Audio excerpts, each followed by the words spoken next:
What's up, guys? UFC Noche just ended. Diego Lopes versus Jean Silva was the main event, and it was an awesome main event. Incredible fight, back and forth until the finish happened. I want to get into that, but first, I want to congratulate the winner of my Pick'ems group. He was Big Stan. He got 7 out of the 14 fights right. This was apparently a pretty tough fight card to call, only getting 50% right, winning our Pick'ems group out of the 8 people that participated.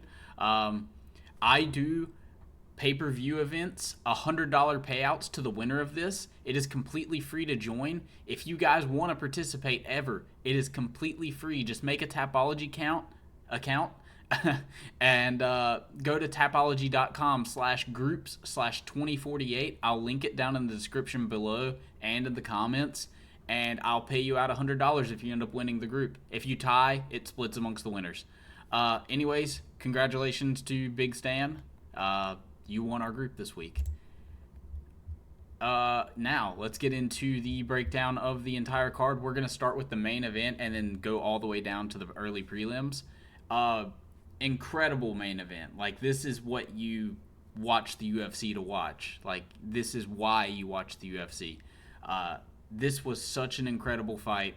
I loved every minute of it. You couldn't tell who exactly was going to ever really hold the advantage at one point. Like, I mean, you thought Diego Lopes, when he had mount, was just going to destroy John Silva. The 12-6 elbows really cut him up and kind of hurt him early on. Never really damaging him in the sense of, like, rocking him. But he did open him up really early into the fight. Just an awesome, awesome performance from Diego. His top control looked insane.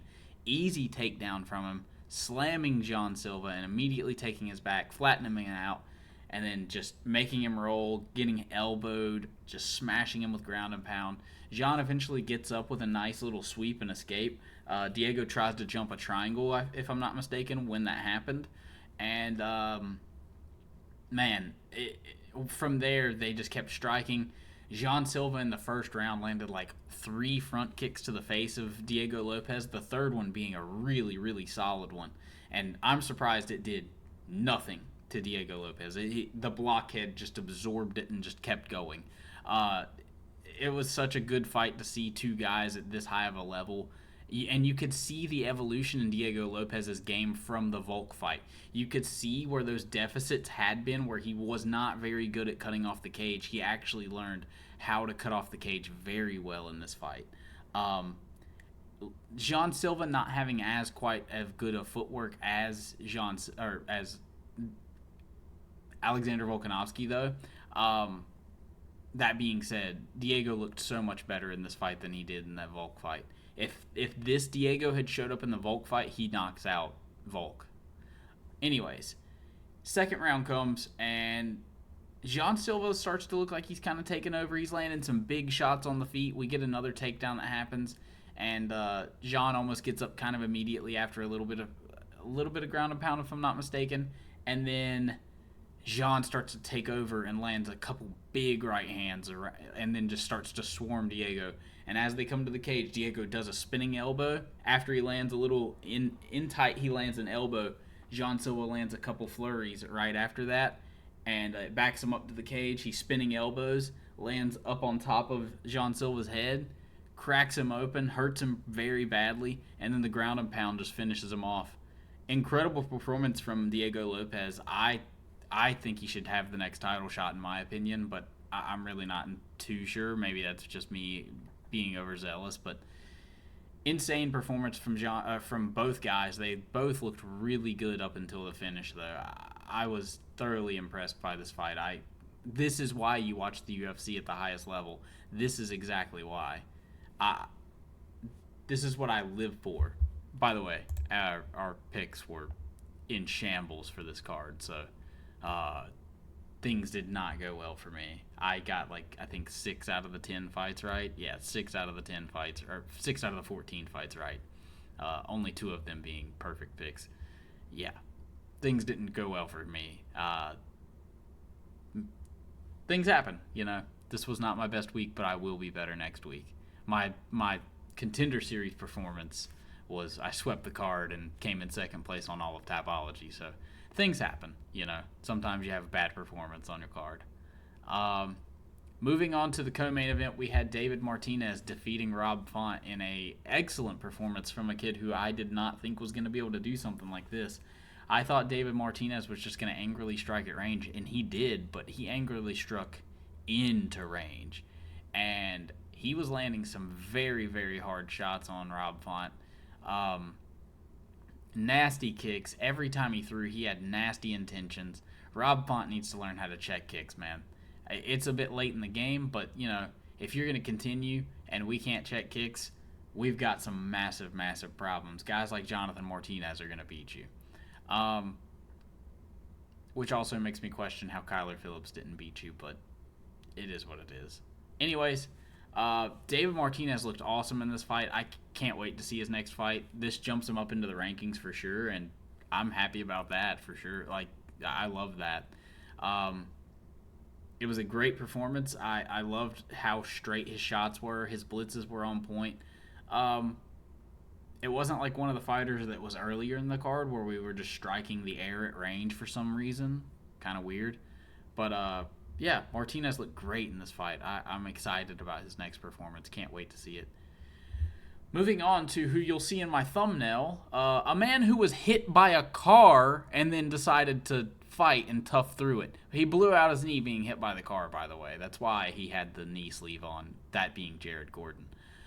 Ends up getting finished in round number 3. It's kind of a boring fight overall. They kind of didn't do too much, a lot of striking at range, and there were some blitzes that happened, and I can't remember the finish all too well, but yeah.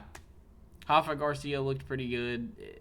It was a back and forth fight. No one really too impressive.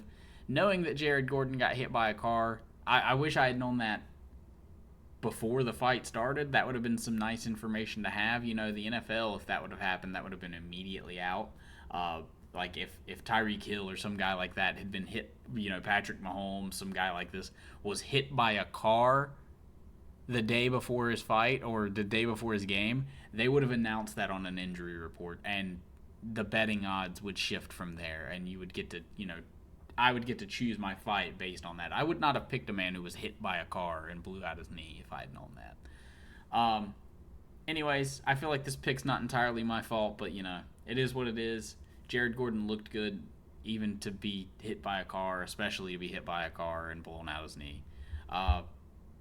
Rafa Garcia, you fought a man who got hit by a car and really struggled to get the finish until you did get the finish, but it is what it is. Moving on to Kelvin Fadstallum versus Dustin Stolfitz. The fattest man on the planet's here, and his name's Kelvin Gastelum. You can feed him as many punches as you want, and he is going to eat them. This man is the biggest lard with the tiniest legs you'll ever see in your life. They plug into his, like, Pop-Tart shaped body. He looks like Marvel or Mr. Fantastic from Marvel Rivals when he goes into his Pop-Tart mode, if you know what I'm talking about. He's just a tub of lard that absorbs punches and throws them back, like, with double power. It's great. I love watching it. But if we're cutting Brian Battle for missing weight as many times as we have, or as he has, we should be cutting Kelvin Gastelum for doing the same thing. Although I just feel like we should just make a fat weight division for Kelvin where it's just open weight and we don't really have a weight class for him and he can just blob around at range all he wants, throwing his 1-2. Kelvin looked really good, and Dustin Stolfitz, always technical, but he's just never tough enough to be that real fighter, you know? He always gets hurt by some of the shots that he gets hit. Like, he gets hurt by shots that other guys aren't going to get hurt by. And that's what kept happening. Every time Gastelum landed some solid shots, they hurt Dustin Stolfitz, and that's what ended up costing him the fight. It was a pretty close fight overall had Stolfitz landed the same kind of significant shots that Kelvin had, but he just doesn't have the same kind of pop, I guess. You know, he landed solid, powerful shots, but they just didn't do anything because Kelvin's fat. I love it, though. So keep him around.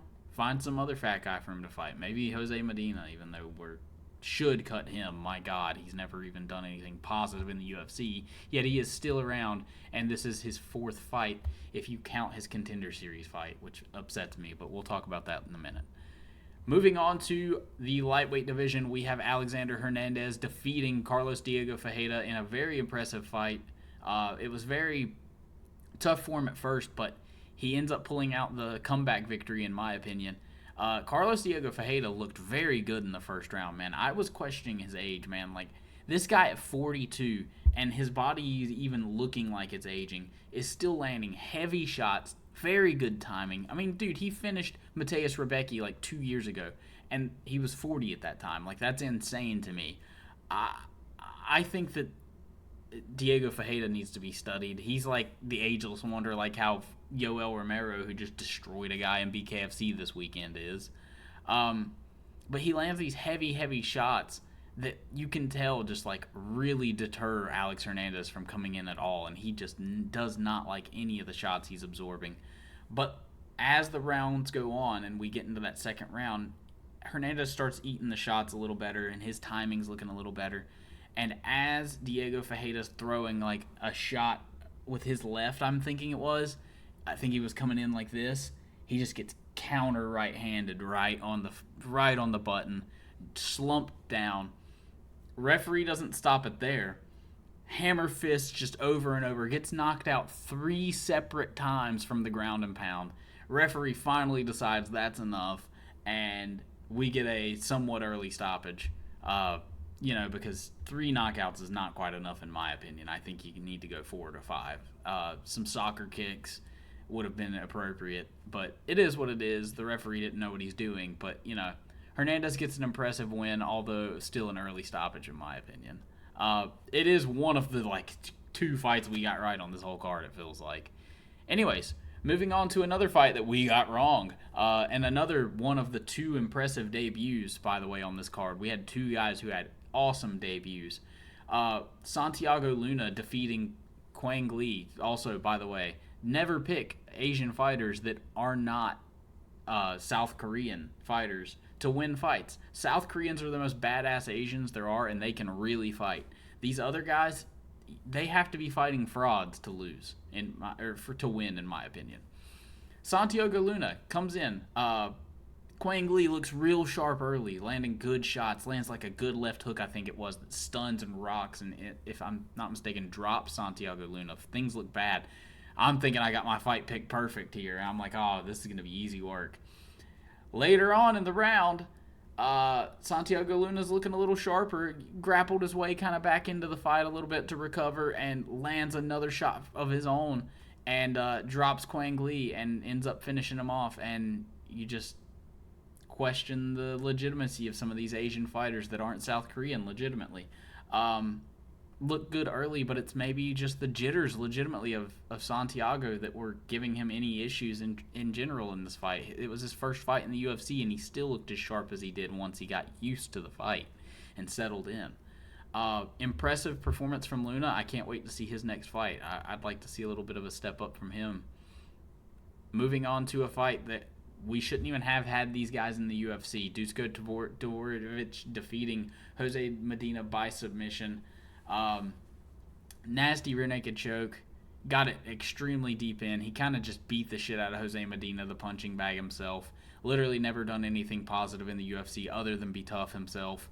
I don't know how many strikes he landed. It's probably all of 15 total in his career now, in the UFC at least. The UFC banner, meaning Contender Series and his UFC fights. All 4 of which he has lost. He has not deserved to be here in the first place, and they need to cut him immediately. Any money that he is making from the UFC is too much. Rant over. But Dusko Todorovic looks like a world beater against him. Gets hit a little bit, but yeah. I mean, good performance, but it's against a guy you should have destroyed anyway. So, good on you, but go fight a guy who's won in the UFC. Moving on. Joaquim Silva defeating Claudio Puelles by decision. Claudio Puelles looked good on the feet initially. There were some surprising moments where if he had thrown combinations rather than single shots, he might have been able to actually end the fight. But he would throw one shot and then just shoot for a takedown. Extremely frustrating that I picked him. I immediately, after I made my video, questioned why I even picked him. I know I said in my video that I was questioning there's no way I'm confident in my pick. Like I was questioning my confidence in the pick, and I really should have went with Joaquim Silva.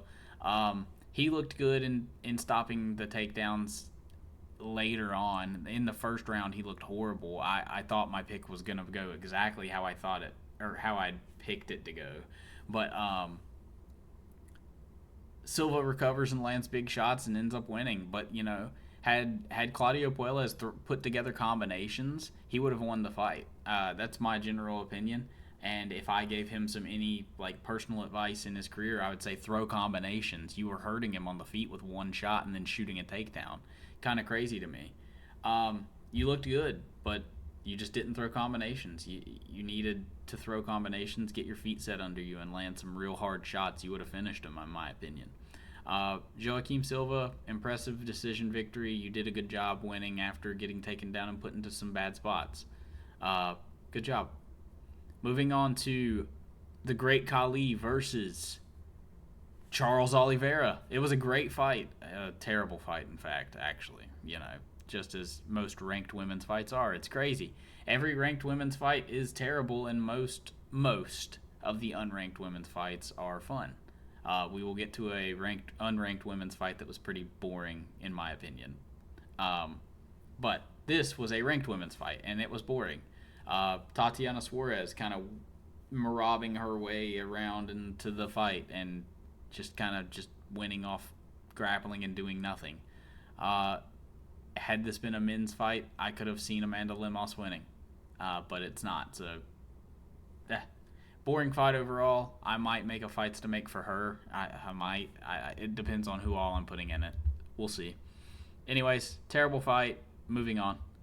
We'll go to Jesus Aguilar versus Luis Garule. Talking about terrible fights. This is the fight I was talking about where we were just striking at the air at range for no reason. Jesus Aguilar just sitting here striking at range, out here, we're way back here just punching the air, literally doing nothing. I'm not understanding at all where we're coming from in this situation. But, we need to actually step in and weave our way in, throw our shots, land those heavy shots rather than just, throwing out here. Even feinting that, even if you're considering that a feint, that's not a feint. You're just throwing a shot out, doing nothing at range, 6 feet away. You're literally social distancing your strikes, and I don't understand it. Anyways, Garule just sucks. He's another one of these guys who, in my opinion, he lost both of his Contender Series fights and is somehow in the UFC. He won them on paper, but he lost, in my opinion. He has also, and I think, not won a UFC fight yet. I don't remember if I'm incorrect about that. I might be. But, yeah, I just don't know why this guy's in the UFC. I guess flyweight's just that barren. Moving on. We will go to the middleweight division where we had a no contest happen. Cedricus Dumas immediately wants out of the fight as soon as he gets low blowed by a very slight low blow, in my opinion, because it was mainly toes that got him.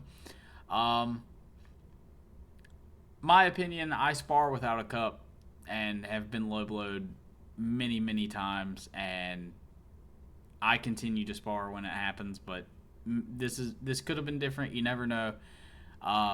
If he's okay, I would like to see him in the fights, very soon, fighting again against Zach Reese, just rematch it, but I don't know. I don't like Cedricus Dumas. I want him out of the UFC. This guy has more mug shots than he does money outside of now that he's been paid. Anyways, moving on to an actual impressive performance from a flyweight, and it was from the other debuting guy on this card. It was from Alden Correa versus Alessandro Costa, beating him by TKO in round number 3. This was such a impressive performance from Alden Correa. I never studied the guy, but I didn't expect this, man. Looking at his record, you expected a guy who just came in and had no kind of skill level at all. You expected a flyweight just being mid. You expected one of these mid, crappy flyweights. And this guy came in with a sharp 1-2, long boxing, good kicks, great grappling, great control, distance management, everything. Footwork looked really good. I was so impressed with Alden Correa. Like, his performance was one of the best debuts I've seen in a very, very long time, and I was so impressed by his very, very well-rounded skill set, and I can't wait to see this kid fight again. He was so impressive. He's one of the dudes who I look at that and I'm like, that is how a flyweight fights. You pressure them, land heavy shots over and over. You don't just throw one shot at a time at flyweight like Costa does. He's one of these guys that I don't think he fights like a heavyweight. He throws one shot at a time and it makes no sense. That's why Alden Correa beat him down. It was a beautiful performance, very Josh Van-like, who he trains with, and it just incredible performance, man. I loved every minute of it. I love seeing flyweights fight like this because I'm a flyweight. I love seeing guys fight like how I perform in the gym. It makes me just I love it. Anyways, one of the guys to look out for as a future prospect is Alden Correa. Look out for this guy, guys. I'm going to be picking him in pretty much every fight from here on out. I think his performance was insane. Moving on to the women's bantamweight division, another terrible fight. This is one of the few women's unranked fights that was not fun here lately. And, it was good to look at from one side at least. Alice Pereira was great to watch jiggle at range. And not in the Kelvin Gastelum version of jiggling at range. This was a different jiggle at range, if you know what I'm saying. She had an incredible performance if you're looking at that, like the jiggling at range, making her game plan exist. But she ends up losing the fight because the other girl came to actually, pressure and put on a performance against her. Looked better than her, just looked like she wanted to actually come in and try to have a performance rather than jiggle at range and look good. Anyways, nothing to really write home about other than how good Alice Pereira looked physically, but that's it. Moving on to another real fight that was exciting and won a guy a contract into the UFC by The Ultimate Fighter. We have Danil Donchenko defeating Rodrigo Cezinado by round number 1 KO. Danil Donchenko just came out with a Yuri Prohaska-like pace, if you will, and I mean, his hair kind of plays the part. He looks similar to Yuri Prohaska. And, man, his performance just always on and always pressuring Cezinando at every point in the fight. Never off of him. Constantly in his face. Just landing big shots, big elbows. Always cutting him up, damaging his opponent. When he gets taken down, immediately springing back up, working, damaging his opponent once he hurt him, or once he stopped the takedown and got back up. Ends up TKOing him. Beautiful performance. You just saw a guy who really wanted to win a fight versus a guy who wanted to not lose. And the guy who wanted to win wanted it more. And that was a beautiful thing to see. You love seeing this kind of thing. Impressive performance from Danil. I loved seeing it. I can't wait to see him fight again. He's one of these guys who he better fight again very soon, in my opinion, because he just won his first fight and in the UFC-ish, and, it was a great fight, and very quick into the fight, he won. So I think we should go have him in again. I don't think he got hurt too bad. Anyways, I'll matchmake for this card, and I will make my every fight to make video come tomorrow. Give you guys a little bit of content. We are off on this weekend. I will also be on vacation, and I'll maybe make some content, see if I can. Anyways, take it easy, guys. Y'all all have a great day. Join my Tapology if you guys want to make some money for each pay-per-view, or compete to make money for each pay-per-view. Like I said, I pay out $100 to the winner of my Pick'ems group, which would have been Big Stan this week. If we did it weekly like I was doing, but I just don't see that as viable for me yet until I'm monetized. And but I'm doing it for every single pay-per-view now, so every time we have a pay-per-view, whoever wins it, I will pay out $100. I will be competing in it, so I can null you guys out. If I win, no payment goes out. But have fun, make your fight picks. I can show you guys how to do that if you ever want to. And enjoy the fights, guys. That's the biggest thing. Enjoy the fights. That's what matters. Have fun. Anyways, like, comment, subscribe. Have a great day. And I'll see y'all soon in the next one.